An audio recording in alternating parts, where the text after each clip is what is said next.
কষ্ট করে। বিসমিল্লাহির রহমানির রহিম। আলহামদুলিল্লাহ ওয়াসসালাতু ওয়াসসালামু আলা রাসূলিল্লাহ। আম্মা বা'দ, সম্মানিত আমার দ্বীনী ভাইয়েরা, আসসালামু আলাইকুম ওয়া রাহমাতুল্লাহি ওয়া বারাকাতুহু। আজকে আমাদের এই আল আকিদাতুল ওয়াসিতিয়ার 22 নম্বর পর্ব নিয়ে আমরা আলোচনা করব।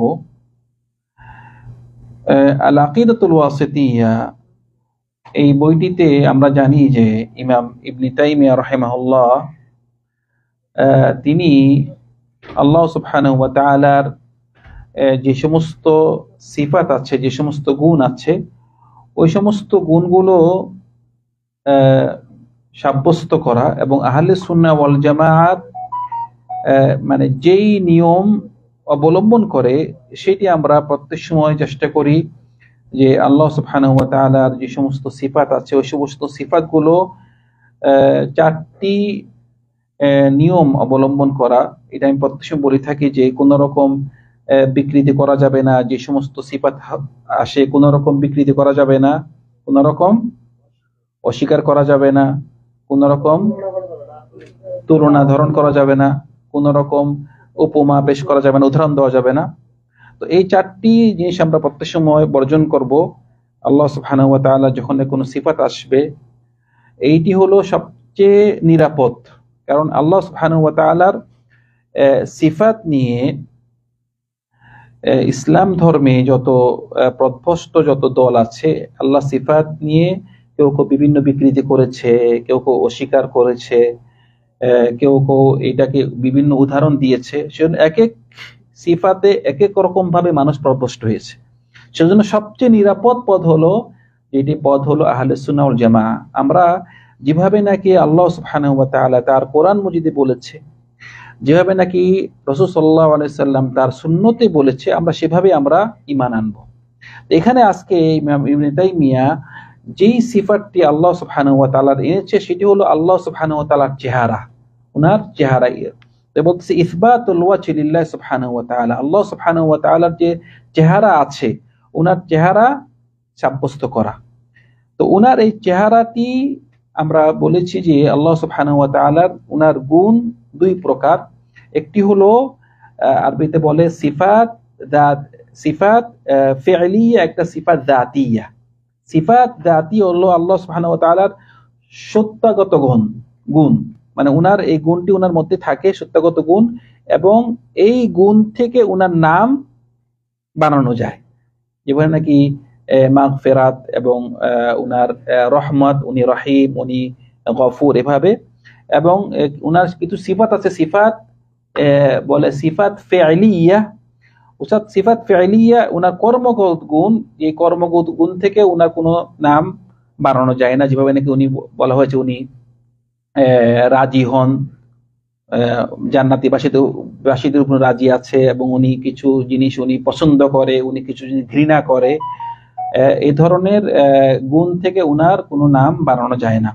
তো এখানে যেই সিফাতের কথা বলা হয়েছে, উনার চেহারা আছে, এবং এই চেহারা নিয়ে যেই দলিল আছে কোরআন থেকে, এই দলিল দিয়েই আমরা আমাদের এই সিফাত সম্পর্কে কথা বলবো। তো এখানে ইবনে তাইমিয়া কোরআন মজিদ থেকে যেই দলিলটি দিয়েছেন যে কুল্লু মান আলাইহা ফান ওয়া ইয়াবকা ওয়াজহু রাব্বিকা যুল জালালি ওয়াল ইকরাম।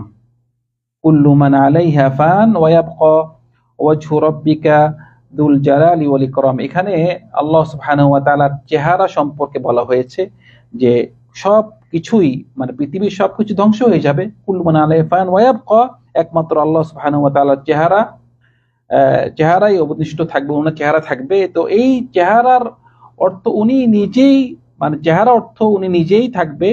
তো এইটি অর্থ এইটি এভাবে নয় যে যারা নাকি মানে এই চেহারাকে অস্বীকার করছে, মানে কিছু ফেরকা, তারা এই মানে চেহারা বলতে তারা বলতেছে আল্লাহ সুবহানাহু ওয়া তাআলা নিজেই, মানে চেহারা বলতে কি নিজেই। তা আমরা আহলে সুন্নাহ ওয়াল জামাআর অর্থ হলো যে চেহারা অর্থ আল্লাহর চেহারা এবং আল্লাহ স্বয়ং নিজেও, আল্লাহর চেহারাও এবং আল্লাহ স্বয়ং নিজেও। আমরা যদি কাউকে বলি যেমন ধরেন এখানে আমাদের হোসেন ভাই আসছে, মানে অনেক কয়েক মাস পরে, আমি বললাম হোসেন ভাইকে, বললাম হোসেন ভাই আপনার চেহারা অনেকদিন থেকে দেখিনি, অর্থাৎ উনি কি শুধু চেহারা নাকি উনার পুরো শরীর? পুরো শরীর, মানে আপনার পুরো শরীরটি অনেকদিন থেকে দেখিনি। তো এর অর্থ হলো আল্লাহ সুবহানাহু ওয়া তাআলা এখানে যে উনার চেহারার কথা বলেছে, ওনার চেহারা অবশ্যই এটা সাব্যস্ত করব, এর পাশাপাশি উনি স্বয়ং নিজেই, মানে পৃথিবীর সব কিছু ধ্বংস হয়ে যাবে, একমাত্র আল্লাহ সুবহানাহু ওয়া তাআলা তিনি থাকবেন, আর কিছু থাকবে না। তো এই যে উনার মানে চেহারার কথা বলা হয়েছে এখানে, এই চেহারাটি মানে অনেক ফেরকাজ, অনেক দলরা এই চেহারাকে অস্বীকার করেছে, বলছে আল্লাহ চেহারা বলতে কিছু নেই। ওরা বলতে চাচ্ছে যে আল্লাহ চেহারার অর্থ হলো যে আল্লাহ, এখানে আল্লাহ স্বয়ং নিজের কথা বলা হচ্ছে, অথবা চেহারা অর্থ হলো আল্লাহর দিক, মানে সবকিছু ধ্বংস হবে, আল্লাহর দিকটি ধ্বংস হবে না। আবার কেউ কেউ বলতেছে আল্লাহর সোয়াব, বিভিন্ন ভাবে বিকৃত করে এটাকে মানে তাফসীর করা হয়েছে। কিন্তু আহলে সুন্নাহ ওয়াল জামার ওদের মানে যেভাবে নাকি কোরআনে এসেছে কোন রকম বিকৃতি ছাড়াই ওরা এটা তাফসীর করে যে আল্লাহ সুবহানাহু ওয়া তাআলার চেহারার কথা যেহেতু বলা হয়েছে, এটা আমরা আল্লাহর চেহারা আছে, এবং আমরা মনে করি যে মানে আল্লাহর চেহারা আছে এর অর্থ নয় যে কোনো একটি মাখলুকের মতো, মানে আল্লাহর চেহারা আছে, আল্লাহ যেভাবে সেভাবেই, আল্লাহ যে সস্তা যেভাবে উনার চেহারাও এরকম, কিন্তু আল্লাহর চেহারা আছে এর অর্থ নয় আমরা কোনো মাখলুকের সাথে আল্লাহর চেহারাকে আমরা কি এক বানাচ্ছি। কারণ আমাদের কাছে যে নিয়মটি আছে একটি আয়াতে, লাইসা কামিসলিহি শাই ওয়া হুয়াস সামিউল বাসির, আল্লাহ সুবহানাহু ওয়া তাআলার মতো কেউ নয়, আল্লাহর মতো কেউ নয়। আমাদের যে মাখলুক আছে, মানে মাখলুকের মধ্যে যারা নাকি মাখলুকাত আছে, এক এক মাখলুকের এক এক রকম চেহারা, মানে কোন মাখলুকের সাথে একটার সাথে মিল আছে, এক এক মাখলুক এক এক রকম চেহারা।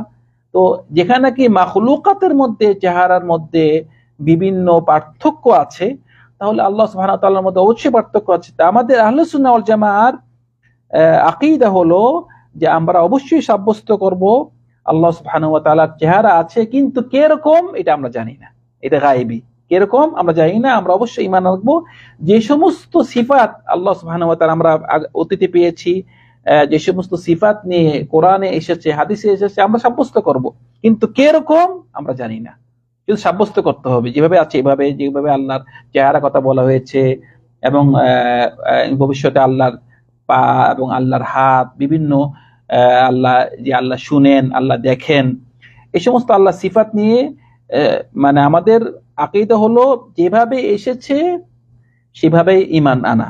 এখানে একটা আমরা আয়াত নিয়ে বললাম যে কুল্লু মান আলাইহা ফান ওয়া ইয়াবকা ওয়াজহু রাব্বিকা যুল জালালি ওয়াল ইকরাম, একটা আয়াত, এটা সূরাতুল রহমানে ছিল। আবার আরেকখানে সূরাতুল কাসাসে আল্লাহ সুবহানাহু ওয়া তাআলা বলছেন যে কুল্লু শাইইন হালিকুন ইল্লা ওয়াজহা, এখানেও এরকম বলেছেন যে সবকিছু ধ্বংস হয়ে যাবে একমাত্র আল্লাহ সুবহানাহু ওয়া তাআলার চেহারা ব্যতীত।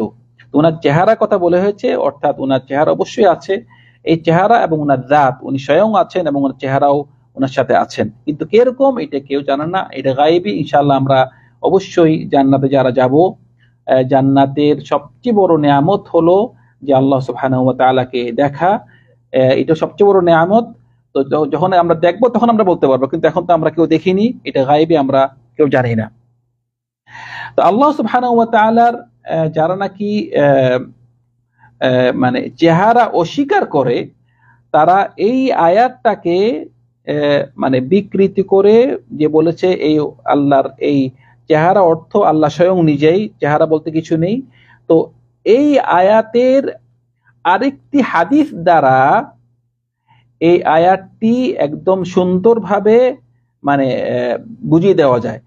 মানে হাদিসের মধ্যে পুরা স্বয়ং আল্লাহর ওয়াজহের কথা বলা হচ্ছে, মানে যে একটা হাদিসে একটি দোয়া আছে, এই দোয়াটি আমরা যখন নাকি মসজিদে প্রবেশ করি আমরা বলি থাকি, আমরা বেশিরভাগই সবাই মুখস্থ আছে যে হাদিসটি, যে বিসমিল্লাহ আলহামদুলিল্লাহ ওয়াসসালাতু ওয়াসসালামু আলা রাসূলিল্লাহ আল্লাহুম্মা ইফতাহ লি আবওয়াব রাহমাতিক, এই দোয়াটা করে থাকি। তার আরেকটি দোয়া আছে মসজিদে প্রবেশ করার, তো ওই দোয়াটি মধ্যে পুরা আল্লাহ সুবহানাহু ওয়া তাআলার মানে চেহারানি বলা হয়েছে। মানে দোয়াটি ভাবে আউযু বিল্লাহিল আযীম ওয়া বিওয়াজহিল কারীম, একদম আল্লাহর চেহারা কথা বলা হয়েছে। আউযু বিল্লাহিল আযীম ওয়া বিওয়াজহিল কারীম ওয়া সুলতানিহিল কাদীম।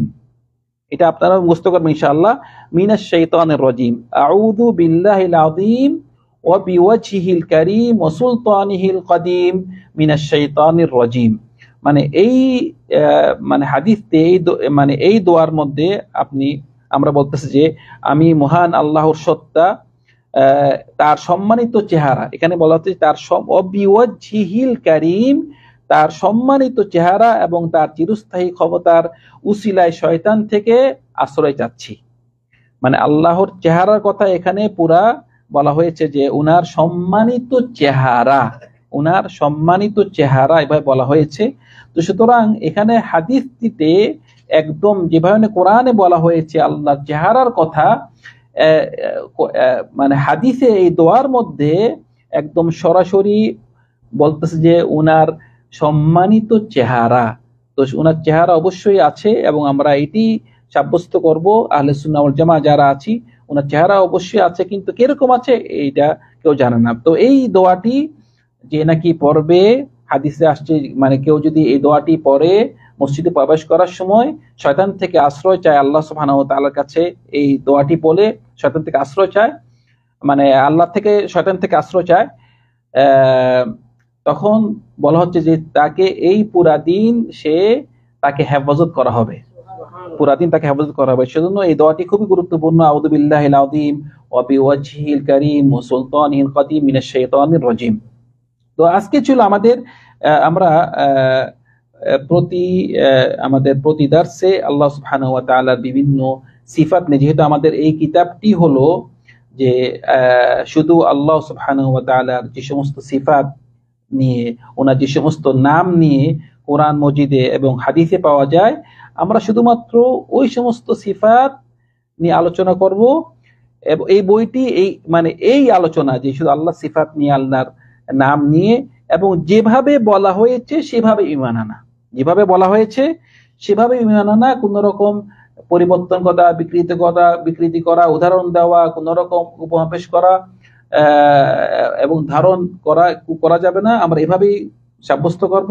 তো এই ছিল আজকে আমাদের আল্লাহ সুবহানাহু ওয়া তাআলার চেহারা নিয়ে আলোচনা। আমাদের তারপরে যে আল্লাহ সুবহানাহু ওয়া তাআলার হাত নিয়ে আমাদের আলোচনা ছিল, কিন্তু যেহেতু আজকে দেরি হয়ে গিয়েছে, আজকে আমরা এখানে শেষ করছি আল্লাহ সুবহানাহু ওয়া তাআলার চেহারা নিয়ে।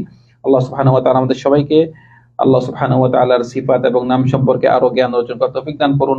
ওয়া আখিরু দাওয়ানা আলহামদুলিল্লাহি রাব্বিল আলামিন। সাল্লাল্লাহু আলা সাইয়্যিদিনা মুহাম্মদ ওয়া আলা আলিহি ওয়া আসহাবিহি আজমাইন। আসসালামু আলাইকুম ওয়া রাহমাতুল্লাহি ওয়া বারাকাতুহু।